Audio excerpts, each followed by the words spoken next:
Hey guys, welcome to this iPhone guide, and here I'll detail how to disable music haptics on iPhone iOS 18. So if you have the music haptics turned on your iPhone iOS 18 to feel haptics each time you're playing music on your iPhone using the Happy Music app, then this video is going to walk you through how you can easily disable or turn off this feature on your iPhone.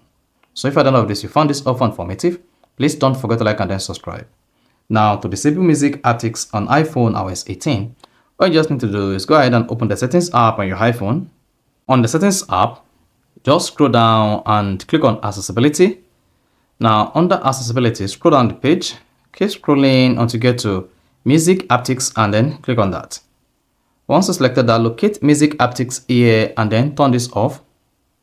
Now, once turned out off, you can just hit the back button and then the music haptics will be turned off on your iPhone. So that is basically how to disable or turn off music haptics on iPhone iOS 18.